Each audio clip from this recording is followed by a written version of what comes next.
आज का टॉपिक है इतिहास की महत्वपूर्ण घटनाएं और तिथियां। Important date of history. WTO की स्थापना 1 जनवरी 1995 को की गई थी। शिशुनाग वंश की स्थापना 413 बीसी में शिशुनाग द्वारा की गई थी। शिशुनाग वंश की स्थापना 413 ईसा पूर्व में हुआ था। महावीर स्वामी का जन्म 540 ईसा पूर्व में हुआ था और उनकी मृत्यु 468 बीसी में हुआ था। महावीर स्वामी की मृत्यु 72 वर्ष की अवस्था में हो गई थी। जैन धर्म की पहली सभा 298 बीसी में हुआ था, 298 बीसी में। मौर्य वंश की स्थापना 321 बीसी में चाणक्य की सहायता से चंद्रगुप्त मौर्य द्वारा की गई थी। चंद्रगुप्त मौर्य ने अपनी राजगद्दी 298 बीसी में अपनी इच्छा से छोड़ दिया। चंद्रगुप्त मौर्य ने अपनी राजगद्दी 298 ईसा पूर्व में अपनी इच्छा से छोड़ दिया। चंद्रगुप्त मौर्य के उपरांत उसका पुत्र बिंदुसार 297 बीसी से 274 बीसी तक मगध साम्राज्य पर शासन किया। बिंदुसार की मृत्यु के बाद 273 बीसी में उसका पुत्र अशोक मौर्य वंश का शासक बना। अशोक महान मगध साम्राज्य पर 269 बीसी से 232 बीसी तक शासन किया। अशोक महान मगध साम्राज्य पर 269 बीसी से 232 बीसी तक शासन किया। मौर्य वंश का अंतिम शासक बृहद्रथ था। मौर्य वंश का अंतिम शासक बृहद्रथ था, जिसकी हत्या 185 बीसी में उसके सेनापति पुष्यमित्र शुंग ने की और उसने शुंग वंश की स्थापना कर दी। मौर्य वंश का अंतिम शासक बृहद्रथ था, जिसकी हत्या 185 बीसी में उसी के ही सेनापति पुष्यमित्र शुंग ने कर दी और उसने शुंग वंश की स्थापना की। नेक्स्ट है अशोक का अभिलेख। पहली बार अंग्रेज विद्वान जेम्स प्रिंसेप ने 1837 एडी में पढ़ा था। 1837 ईस्वी में पढ़ा था। सातवाहन वंश का कार्यकाल 1 बीसी से 3 एडी तक था। सातवाहन वंश का कार्यकाल 1 बीसी से 3 एडी तक था। सातवाहन वंश ने दक्कन क्षेत्र में पहली शताब्दी से तीसरी शताब्दी एडी तक शासन किया। पहली शताब्दी बीसी से तीसरी शताब्दी बीसी तक शासन किया है। 75 बीसी में वासुदेव ने देवभूमि की हत्या करके कण्व वंश की स्थापना की। 75 बीसी में वासुदेव ने देवभूमि की हत्या करके कण्व वंश की स्थापना की। नेक्स्ट, भारत में शकों का महानतम शासक रुद्रदामन, जिसने 130 ईस्वी से 150 ईस्वी तक शासन किया। भारत में शकों का महानतम शासक 130 एडी से 150 एडी तक शासन किया। 78 एडी में कनिष्क ने शक संवत की शुरुआत की। 78 एडी में 78 ईस्वी में कनिष्क ने शक संवत की शुरुआत की थी। गुप्त वंश की स्थापना चंद्रगुप्त प्रथम ने की थी, जिसमें 320 एडी से 335 एडी तक शासन किया है। गुप्त वंश की स्थापना चंद्रगुप्त प्रथम ने किया था, जिसने 320 एडी से 335 एडी तक शासन किया था। चंद्रगुप्त प्रथम के बाद उसका पुत्र समुद्रगुप्त 335 एडी में शासक बना और वह 335 एडी से 375 एडी तक शासन किया।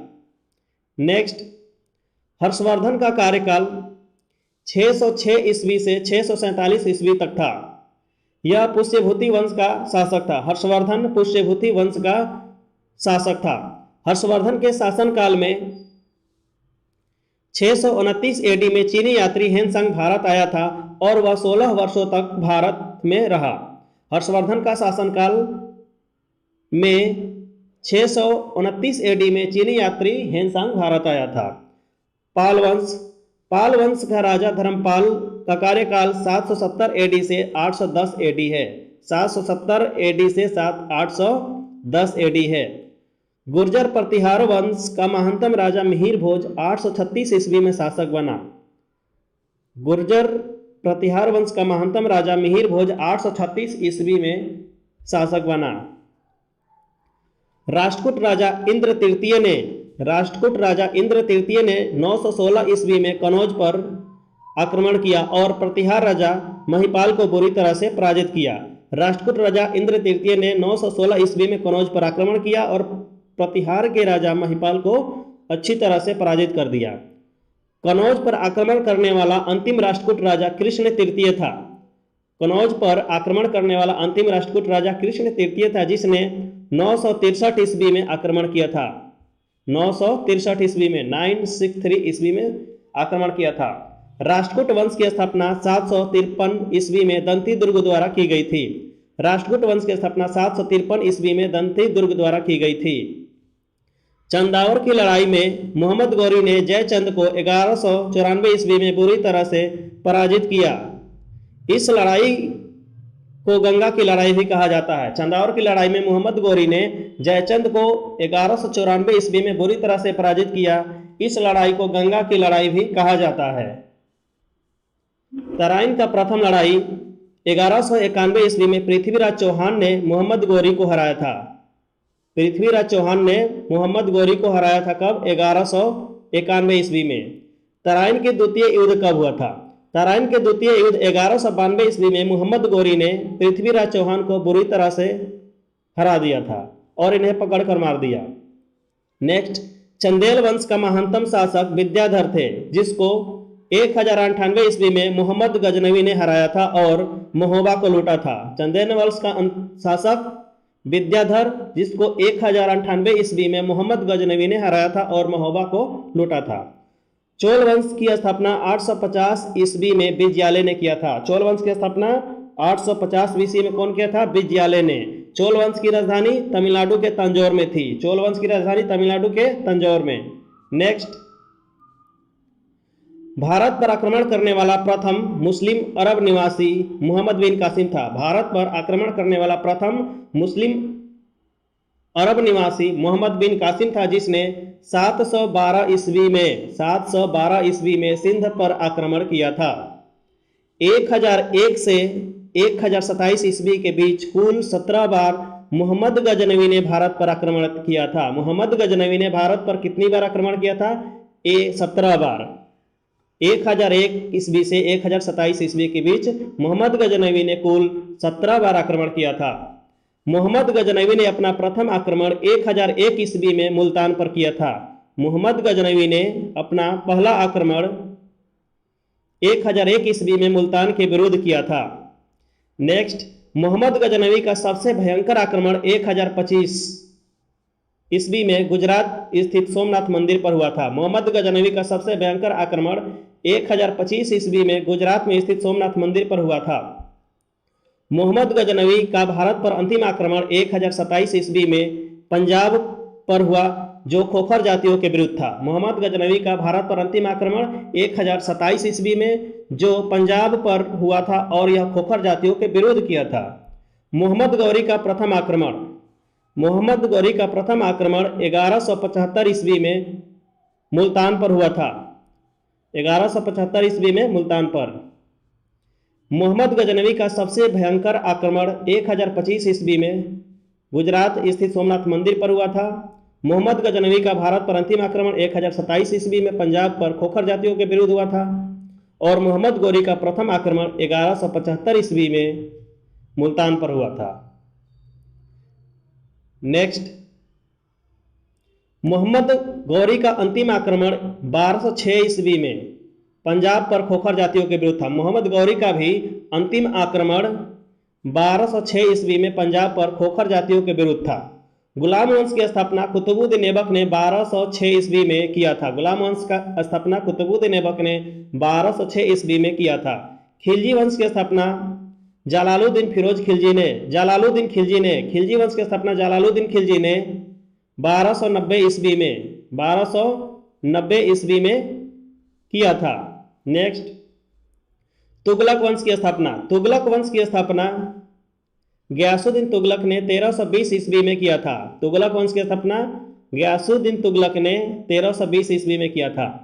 सैयद वंश की स्थापना खिज्र खां ने 1414 ईस्वी में किया था। सैयद वंश की स्थापना 1414 ईस्वी में खिज्र खां ने किया था। नेक्स्ट है लोदी वंश की स्थापना। इसकी स्थापना बहलोल लोदी ने 1451 ईस्वी में किया था। बहलोल लोदी ने 1451 ईस्वी में लोदी वंश की स्थापना किया था। कुतुबुद्दीन ऐबक की मृत्यु 1210 ईस्वी में पोलो खेलते समय घोड़े से गिरकर हो गई। कुतुबुद्दीन ऐबक की मृत्यु 1210 ईस्वी में पोलो खेलते समय घोड़े से गिरकर हो गई और इसका मकबरा लाहौर में बनाया गया है। कुतुबुद्दीन ऐबक का मकबरा कहाँ है? लाहौर में। कुतुबुद्दीन ऐबक ने अपनी सूफी गुरु कुतुबुद्दीन बख्तियार काकी की याद में कुतुब मीनार का निर्माण 1196 ईस्वी में शुरू कराया। कुतुबुद्दीन ऐबक ने अपने सूफी गुरु कुतुबुद्दीन बख्तियार काकी की याद में कुतुब मीनार का निर्माण 1196 ईस्वी में कराया। इल्तुतमिश के शासनकाल में चंगेज खान ने 1221 ईस्वी में भारत पर आक्रमण किया था। इल्तुतमिश के शासनकाल में ही 1221 ईस्वी में भारत पर आक्रमण किया था। रजिया सुल्तान भारत की राजगद्दी पर बैठने वाली प्रथम मुस्लिम महिला शासिका 1236 ईस्वी में बनी। रजिया सुल्तान दिल्ली सल्तनत की शासिका कब बनी? 1236 ईस्वी में, और यह पहली मुस्लिम शासिका थी। नेक्स्ट, रजिया सुल्तान की मृत्यु के बाद 1240 ईस्वी में इल्तुतमिश का तीसरा पुत्र बहराम शाह शासक बना। रजिया सुल्तान की मृत्यु हुई थी 1240 में और इसकी मृत्यु के बाद इल्तुतमिश का तीसरा पुत्र बहराम शाह दिल्ली सल्तनत का शासक बना। 1296 ईस्वी में अलाउद्दीन खिलजी ने पहली बार दक्षिण भारत स्थित महाराष्ट्र के देवगिरी पर आक्रमण किया। 1296 ईस्वी में अलाउद्दीन खिलजी ने पहली बार दक्षिण भारत स्थित महाराष्ट्र के देवगिरी पर आक्रमण किया। 1296 ईस्वी में कारामानिकपुर इलाहाबाद में अलाउद्दीन खिलजी ने जलालुद्दीन खिलजी की हत्या कर दी तथा दिल्ली का शासक बन गया। 1296 ईस्वी में अलाउद्दीन खिलजी ने कारामानिकपुर इलाहाबाद में जलालुद्दीन खिलजी की हत्या कर दी और वहाँ का दिल्ली का शासक बन गया। अलाउद्दीन खिलजी ने 1300 ईस्वी में रणथंबोर पर आक्रमण किया। अलाउद्दीन खिलजी ने 1300 ईस्वी में रणथंबोर पर आक्रमण किया तथा उस समय वहाँ के शासक खमीर थे। उस समय वहाँ के शासक कौन थे? खमीर। 1316 ईस्वी में अलाउद्दीन खिलजी की मृत्यु हो गई। अलाउद्दीन खिलजी की मृत्यु कब हुई? 1316 ईस्वी में। 1325 ईस्वी में गयासुद्दीन तुगलक ने बंगाल विजय प्राप्त की। 1325 में गयासुद्दीन तुगलक ने बंगाल पर विजय प्राप्त की। मोहम्मद बिन तुगलक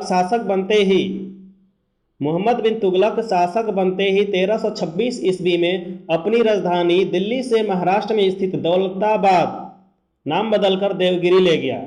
दौलताबाद का नाम बदल दिया देवगिरी में और वहां अपनी राजधानी बनाया। कब? 1326 ईस्वी में। गयासुद्दीन तुगलक का सूफी संत निजामुद्दीन औलिया के साथ अच्छा संबंध नहीं था। गयासुद्दीन तुगलक का सूफी संत निजामुद्दीन औलिया के साथ अच्छा संबंध नहीं था। कहा जाता है कि निजामुद्दीन औलिया के शाप के कारण गयासुद्दीन तुगलक 1325 ईस्वी में बेमौत मारा गया था। नेक्स्ट है 1336 ईस्वी में दिल्ली से अलग होकर 1336 ईस्वी में दिल्ली से अलग होकर विजयनगर साम्राज्य की स्थापना हरिहर और बुक्का ने किया था। 1336 ईस्वी में दिल्ली से अलग होकर विजयनगर साम्राज्य की स्थापना हरिहर और बुक्का दो भाइयों ने किया था। नेक्स्ट 1338 से 39 ईस्वी में बंगाल भी दिल्ली से अलग हो गया। 1338 से 39 ईस्वी में बंगाल भी दिल्ली से अलग हो गया। 1347 ईस्वी में बहमन शाह हसन गंगू ने दक्षिण भारत में बहमनी साम्राज्य की स्थापना की। 1347 ईस्वी में बहमन शाह हसन गंगू ने दक्षिण भारत में बहमनी साम्राज्य की स्थापना की। मोहम्मद बिन तुगलक ने 1351 ईस्वी में पाकिस्तान में सैनिक अभियान ले गया जहां पर उसका नेचुरल डेथ हो गया। मोहम्मद बिन तुगलक ने 1351 ईस्वी में पाकिस्तान में सैनिक अभियान ले गया जहां पर उसका नेचुरल डेथ हो गया। 1351 ईस्वी में मोहम्मद बिन तुगलक की मृत्यु के बाद 1351 में मोहम्मद बिन तुगलक की मृत्यु के बाद उसका चचेरा भाई फिरोज शाह तुगलक दिल्ली का सुल्तान बना। मोहम्मद बिन यानी MBT की मृत्यु के बाद उसका चचेरा भाई फिरोज शाह तुगलक दिल्ली का सुल्तान कब बना? 1351 ईस्वी में। नेक्स्ट 1353 ईस्वी में फिरोज शाह तुगलक ने बंगाल पर आक्रमण करके वहां के शासक हाजी इलियास को पराजित किया तथा इक्ता दल किले पर अधिकार कर लिया। 1353 में फिरोज शाह तुगलक ने बंगाल पर आक्रमण करके वहां के शासक हाजी इलियास को पराजित किया तथा इकदला किले पर अधिकार कर लिया। 1353 ईस्वी में ही फिरोज शाह तुगलक ने उड़ीसा के जार्ज नगर के शासक राजा गजपति को पराजित किया और जगन्नाथ मंदिर को लूटा। जगन्नाथ मंदिर उड़ीसा में है। 1353 ईस्वी में ही फिरोज शाह तुगलक ने उड़ीसा के जार्ज नगर के शासक गजपति को पराजित किया तथा वहां के जगन्नाथ मंदिर को लूटा। 1365 ईस्वी में फिरोज शाह तुगलक हिमाचल स्थित नागरकोट पर आक्रमण किया। 1365 में फिरोज शाह तुगलक ने नागरकोट पर आक्रमण किया। नेक्स्ट, नासिरुद्दीन मोहम्मद तुगलक के काल में 1398 ईस्वी में मंगोल आक्रमणकारी तैमूरलंग ने दिल्ली पर आक्रमण किया। मंगोल आक्रमणकारी तैमूरलंग ने दिल्ली पर कब आक्रमण किया था? 1398 ईस्वी में। 1414 ईस्वी में तैमूरलंग के गुलाम खिज्र खां सैयद वंश की स्थापना की। सैयद वंश की स्थापना किसने किया था? 1414 ईस्वी में तैमूरलंग के गुलाम खिज्र खां ने। बहलोल लोदी 1451 ईस्वी में दिल्ली सल्तनत की राजगद्दी पर बैठने वाला प्रथम अफगानी मुस्लिम था। बहलोल लोदी 1451 ईस्वी में दिल्ली सल्तनत की राजगद्दी पर बैठने वाला प्रथम अफगानी मुस्लिम था। नेक्स्ट, 1489 ईस्वी में 1489 ईस्वी में बहलोल लोदी की मृत्यु के बाद उसका पुत्र सिकंदर लोदी दिल्ली का सुल्तान बना। 1489 ईस्वी में बहलोल लोदी की मृत्यु के बाद उसका पुत्र सिकंदर लोदी दिल्ली का सुल्तान बना। सिकंदर लोदी 1506 ईस्वी में आगरा नामक नगर बसाया। सिकंदर लोदी ने 1506 ईस्वी में आगरा नामक नगर बसाया तथा आगरा को अपनी राजधानी बनाया। 1517 ईस्वी में इब्राहिम लोदी दिल्ली का अंतिम शासक बना। 1517 ईस्वी में इब्राहिम लोदी दिल्ली सल्तनत का अंतिम शासक बना।